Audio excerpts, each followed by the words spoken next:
We are combining shows this evening, if you're just tuning in.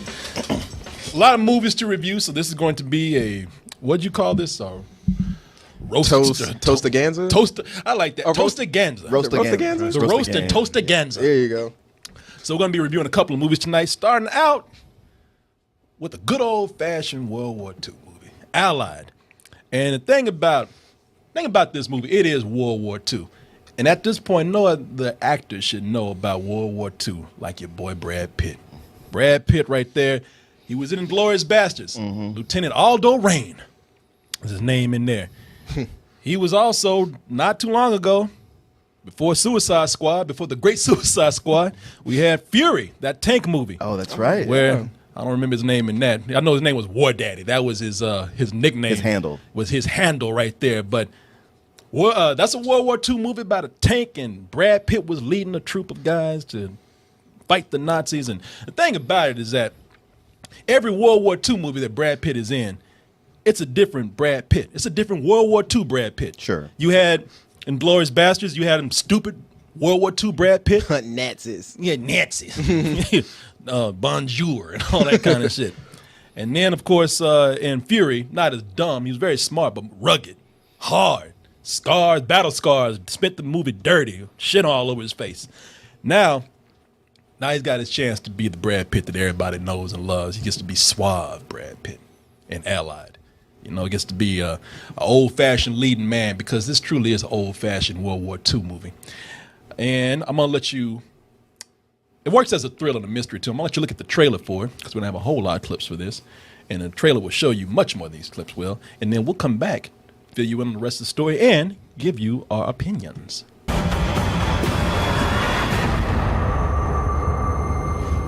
Hey, what happened to my kiss?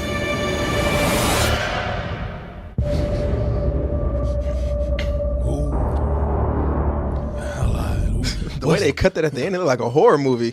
Where's my kiss? Shit, I don't know. Why don't you Fuck off me. Why don't you ask Hitler? What? What you know about Hitler? But if you couldn't tell already, as I was saying, this does take place during World War II, and you have Brad Pitt as an intelligence officer, Max Vuitton, cool ass name too. And Max, he's on this mission with this French resistance fighter, Marion Cotillard, played by Marion Cotillard. And, you know, they do the thing where they go out on this mission where they're not supposed to survive. Actually, the ratio of them surviving is very low. But they go and do it, shoot the place up, come out alive. When they driving home, they're like, damn, that was fucking hot. Do explosions not get you going? Yeah, exactly. Let's have sex. You know, and when they get to London, I mean, they do the do. They do it in the most dramatic way possible. And when they get to London, the sex is so good, they're so into each other that they get married, have a kid, and Brad Pitt is happy. So happy that he's out the game, not living that spy life no more, took a desk job. I just want to go home at 5 and be with my wife and my new baby. Gets called in one day by a superior officer, and they say, hey, you love your wife? You love your family? Yeah, I do. Sorry. Because We were hoping it wasn't working out. First of all, we told you not to marry that bitch. And then second of all, she might be a spy. And we're not saying she is. We don't want to, but don't get your hopes up, because if she is, well, you know what you got to do. And if you don't do it, then, well, you know what's going to happen. That's your ass. So yeah, it's one thing to say, like, look, if you don't do it, we will. But it's like, if you don't do it, we will, and you go to jail. or you die. Yeah, or yeah. You're fuck jail, yeah. It's like Big Worm. I'm going to kill you and you. All right. Now, here's the thing about it. When I say old-fashioned Hollywood, I'm talking about old 1940s Hollywood. It's not hard to look at this and already get that this is reminiscent of 1942's Casablanca. Humphrey Bogart, Ingrid Bergman. Classic film. And, you know, I mean, the movie, part of it takes place in Casablanca. Easy thing to draw to right there. But there's a big mystery thriller part to this film, too. And when I was watching it, look, I want to pull no film nerd shit on you, but I'm a huge Hitchcock fan. And I know it's like it's almost cliche now for somebody to say, "Oh, this is so." And I hate this word, Hitchcockian. I hate that. Right. But the whole time I was watching, I could not stop thinking about Notorious with Cary Grant and Ingrid Bergman, and that came out in 1946. And that movie's more so, that movie's more so like this film here because of the whole thing about, is she a spy? What side is she on? Wow, y'all got in way deep with this shit to get to this point right here. And when you watch the leads in this movie, they are also leading people in this film, man. I mean, with this movie, there's sexual tension there. That's one of the things I can say about the film, because when you watch this, one of the best ways that I could really describe it is, imagine taking an old-fashioned Hollywood movie, like the ones I just told you about, but adding the special effects of today. Sure. Imagine taking that old-time drama, but also now you're able to add in all the gory violence and all that hot, steamy sex.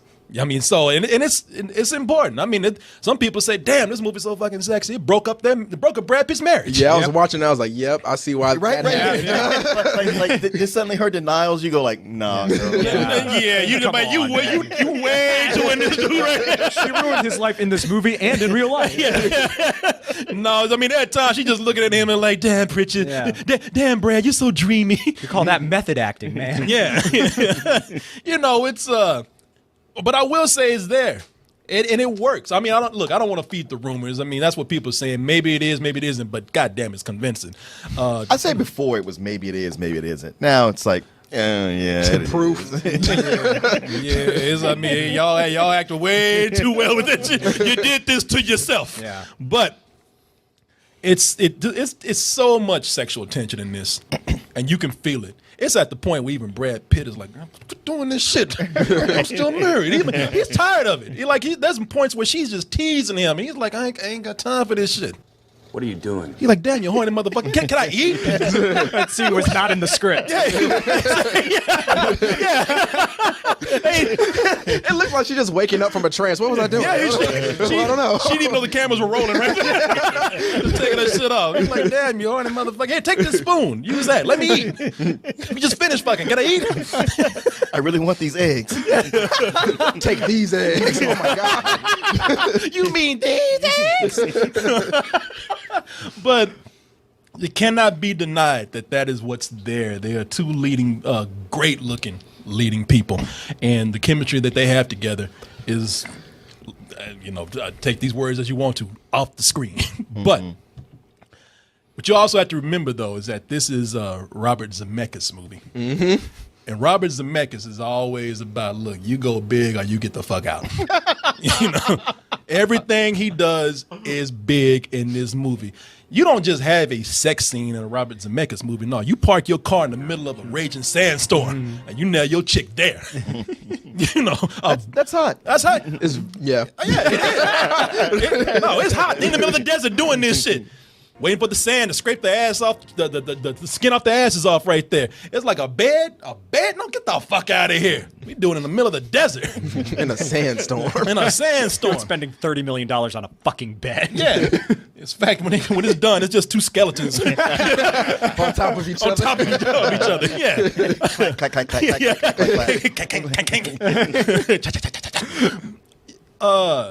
You don't just have a baby in a Robert Zemeckis movie. A hospital? Get the fuck out of here with that. No, you pop that bitch out in the middle of the street while there are bombs going down all around you. You don't, even when you go see your friend in the hospital, he ain't get, usually these war movies, you go see somebody, they missing a limb or, a foot or something. No, you go see your friend in a Robert Zemeckis movie, half his face is gone. He looking like Two-Face from Batman, When you do all this spectacle like this, and if anybody else was handling this, that might be something that they can balance out. But one of the things that Robert Zemeckis does, he gets wrapped up. He's not he ain't no Michael Bay. He ain't no Zack Snyder. No, thank God. No, he ain't that crazy. He can tell a story. But the problem is that there's so much spectacle going on here. I mean, and even with not just the effects. I mean, even with this feeling like it's trying to do, I'll give him some credit, do homage to an old-fashioned World War II movie from that period. he kind of takes away from the emotion. It feels like it's a movie. Yeah, if that makes sense to anybody. I mean, imagine kids today when they watch an old time film. Movies that back then made people cry, but we're just not used to that method of acting right now. Sure. That's what this feels like. It feels like the movie calls attention to itself to where I'm kind of taken out of the story. The drama is just not there for me. Look, I'm not going to say that it's totally missing, because there was a point here in the film where I didn't see the trailer. I didn't know any of this story. And when that point came up, they told him about his wife, I'm like, oh shit. Because at first I was like, oh, this is good, but this is kind of hokey right now. But when they brought up the turning point right there, which is in the middle of the movie, I mean, they're telling the trailer, I'm not spoiling anything, but it's like, wow, I'm really into this. And even then in that scene, quickly you can see, like, do you remember how they had those two British dudes in there? Yeah. Jared Hess, and I forgot the other guy's name, Samuel someone, but they got these two British dudes in this scene, and even they're doing some old time Hollywood acting. They are. You have the one British dude that's the old stiff upper lip gentleman, and then you have the other dude just that bored British, where everything he says you just hear. It's but I also notice, while I'm saying that the drama is not there completely for me, notice on the technical side how they really did go and watch some Hitchcock films, especially the ones I mentioned, or the one I mentioned, to bring in some of the suspense.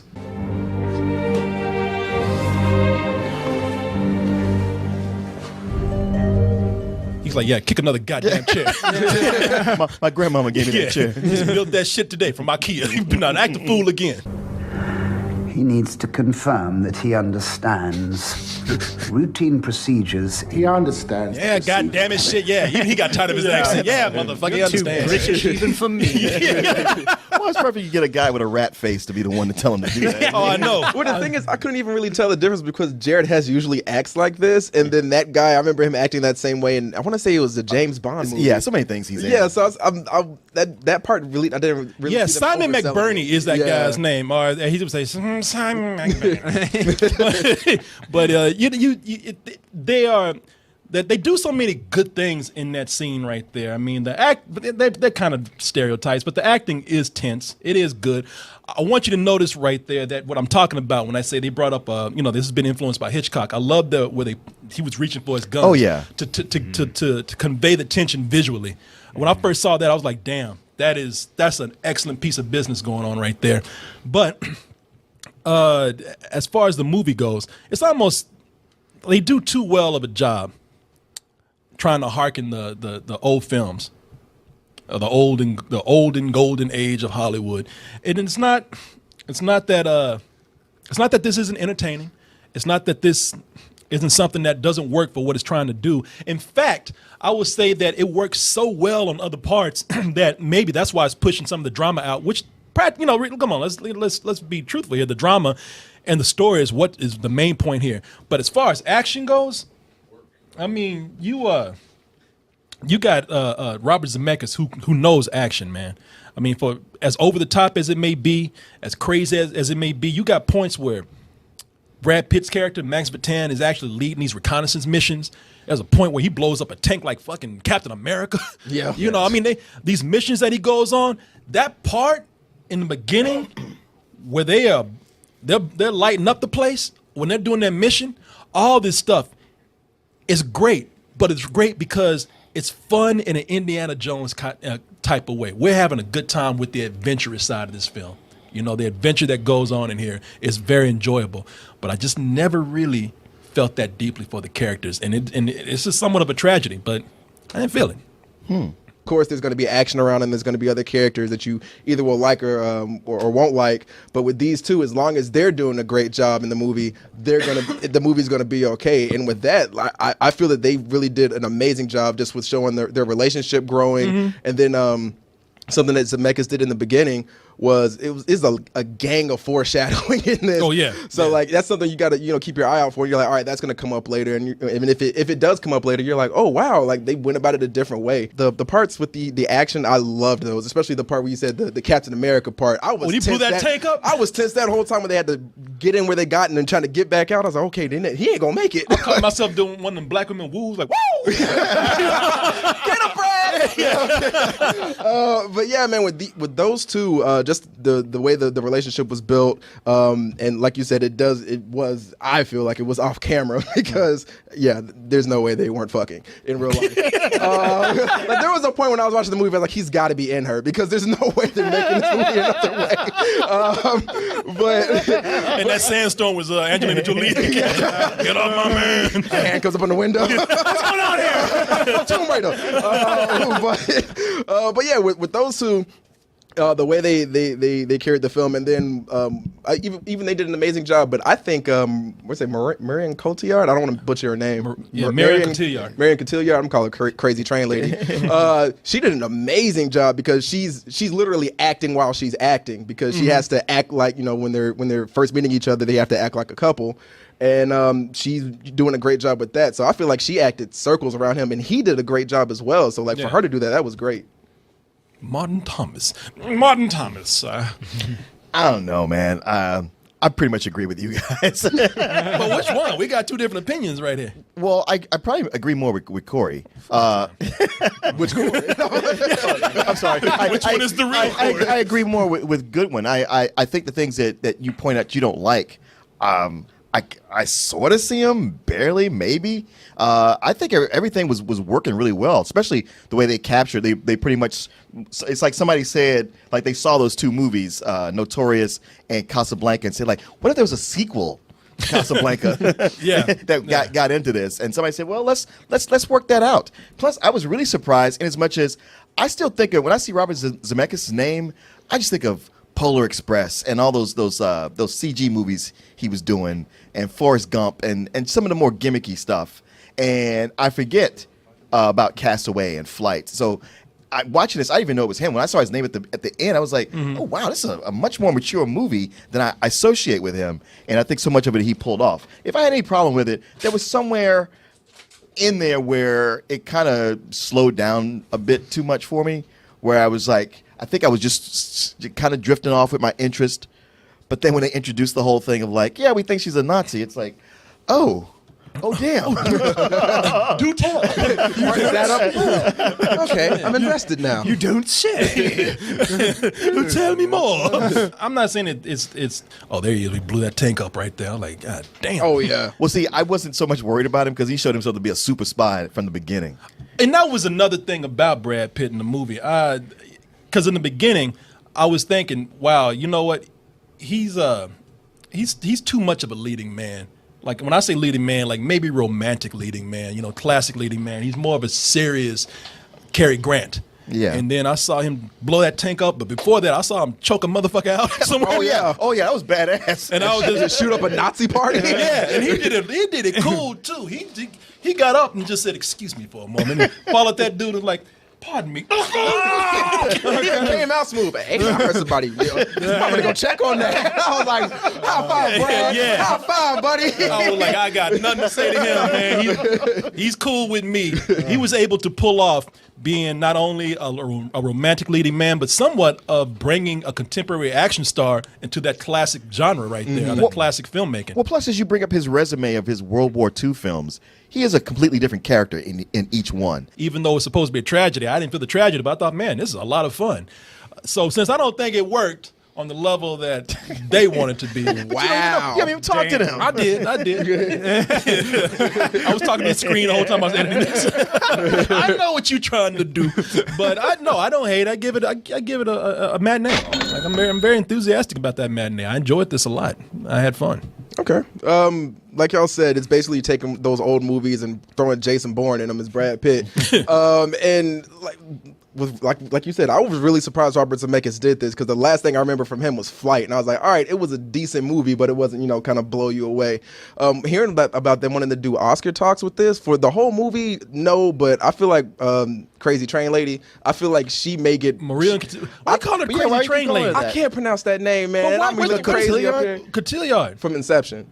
Oh, okay. I thought you got it mixed up with that other train.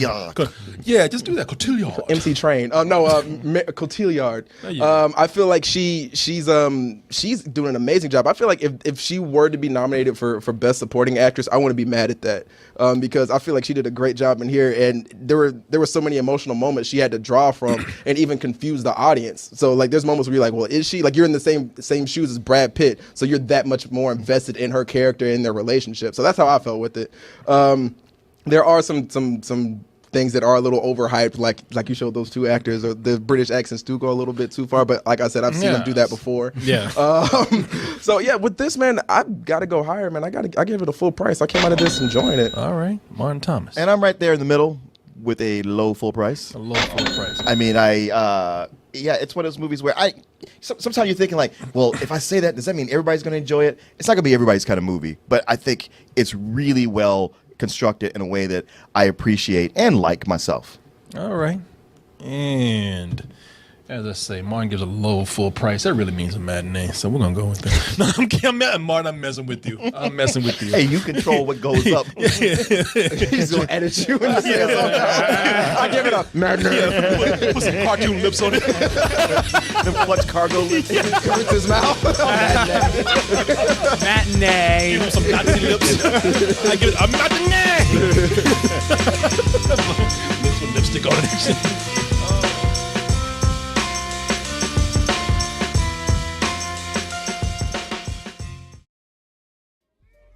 GameFly brings to your house, to you, over 8,000 new releases and classics that are available to rent, or you can buy them for almost every system out there, current and some old systems. Like I said, man, I've been trying to put my GameCube back to work for years. GameFly has given me an excuse to do that. And you can even try 30 days for free by typing in gameflyoffer.com/double toasted. And when you do that, you'll get 30 days for free of games and movies. Get all those things, all of them at once. Just stay in the house. Don't go nowhere because they're all going to get brought right to your mailbox. You can also bring the element of surprise every month to your home in the form of a Loot Crate mystery box. In that box, I can't tell you what it is, but I can guarantee you it is the best in geek and gaming gear. Some people say it's like having Comic-Con brought right to your home. You don't have to leave the house for nothing. You're getting all kind of stuff. And everybody likes a little surprise every month, just a little bit. And here's another surprise for you. If you go to our link, trylootcrate.com/double toasted, and you type in bridge 10, that's the word bridge and the number 10, you can get 10% off, a 10% discount on your first crate. How's that for a surprise right there? Loot Crate, bring the mystery and the surprise to your mailbox once a month with Loot Crate. Hey everyone, thanks for watching, and be sure to subscribe to our channel and go over to our home, doubletoasted.com, for more videos and live streams. And remember, stay toasty.